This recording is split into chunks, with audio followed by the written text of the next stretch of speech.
ಉತ್ತರ ಕರ್ನಾಟಕದ ಜೀವನಾಡಿ ತುಂಗಭದ್ರಾ ಜಲಾಶಯದ ಗೇಟ್ ಅಳವಡಿಕೆ ಕಾರ್ಯ ಮೇ ತಿಂಗಳ ಅಂತ್ಯಕ್ಕೆ ಪೂರ್ಣಗೊಳ್ಳಲಿದೆ. ಕೊಪ್ಪಳ ತಾಲೂಕಿನ ಮುನಿರಾಬಾದ್ ಬಳಿ ಟಿಬಿ ಡ್ಯಾಂ ಕ್ರಸ್ಟ್ ಗೇಟ್ಗಳನ್ನು ಅಳವಡಿಕೆ ಮಾಡಲಾಗುತ್ತಿದೆ.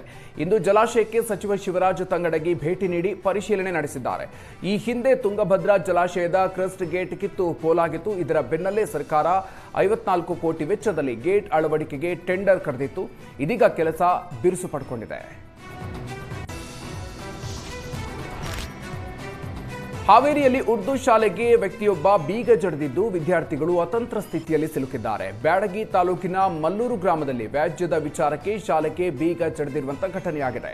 ಮಕ್ಕಳು ಶಾಲೆಯನ್ನ ತೆರೆಯದೆ ಬಿಸಿಲಿನಲ್ಲೇ ಕುಳಿತುಕೊಂಡಿದ್ರು. ಈ ಹಿಂದೆ ಸರ್ಕಾರಿ ಶಾಲೆಗೆ ಈರಪ್ಪ ತಂದೆ ಶಂಕರಪ್ಪ ಜಾಗ ದಾನ ಮಾಡಿದ್ರು. 5 ಗುಂಟೆ ಜಾಗ ದಾನವಾಗಿ ಶಂಕರಪ್ಪ ಕುಲಕರ್ಣಿ ನೀಡಿದ್ರಂತೆ. ಜಾಗದ ವ್ಯಾಜ್ಯ ನ್ಯಾಯಾಲಯದಲ್ಲಿದ್ದು ವಿಚಾರಣೆ ನಡೀತಾ ಇದೆ. ಈ ಮಧ್ಯೆಯೇ ಈರಪ್ಪ ಏಕಾಏಕಿ ಬಂದು ಶಾಲೆ ನಮಗೆ ಸೇರಬೇಕು ಅಂತ ಬೀಗ ಜಡಿದಿದ್ದಾನೆ. ಸ್ಥಳಕ್ಕೆ ಬಂದ ತಹಶೀಲ್ದಾರ್ ಸರ್ವೆ ಮಾಡಿ ಸಮಸ್ಯೆ ಬಗೆಹರಿಸುವಂತೆ ಸೂಚನೆಯನ್ನು ಕೊಟ್ಟಿದ್ದಾರೆ.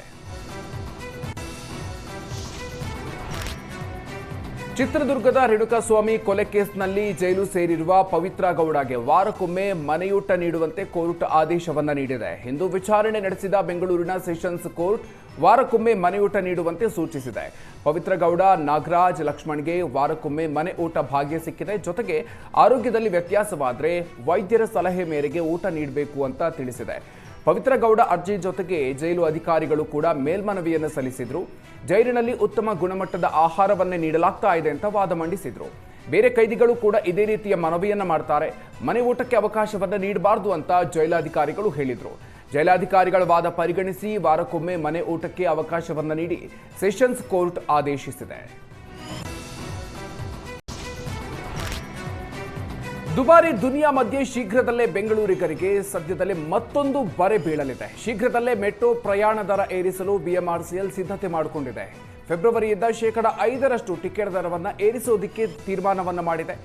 ದರ ನಿಗದಿ ಸಮಿತಿ ಎಫ್ಎಫ್ಸಿ ಶಿಫಾರಸಿನಂತೆ ದರ ಏರಿಕೆಗೆ ಬಿಎಂಆರ್ಸಿಎಲ್ ಸಿದ್ಧತೆಯನ್ನು ಕೈಗೊಂಡಿದೆ. ಕಳೆದ ವರ್ಷ ಫೆಬ್ರವರಿ 2025ರಲ್ಲಿ 71% ಟಿಕೆಟ್ ದರ ಏರಿಕೆ ಮಾಡಲಾಗಿತ್ತು. ಈ ವರ್ಷ ಫೆಬ್ರವರಿ ಮತ್ತೆ 5% ದರ ಏರಿಸಲು ಬಿಎಂಆರ್ಸಿಎಲ್ ತಯಾರಿ ಮಾಡಿದೆ.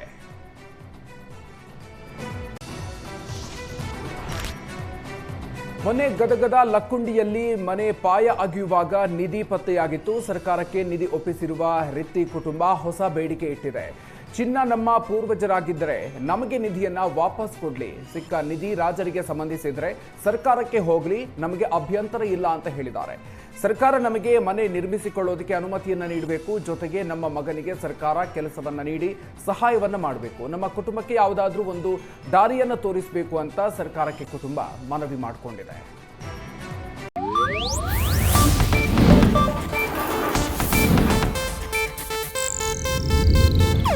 ಇದು ಏಷ್ಯಾನೆಟ್ ನ್ಯೂಸ್ ನೆಟ್ವರ್ಕ್ ಪ್ರಸ್ತುತಿ.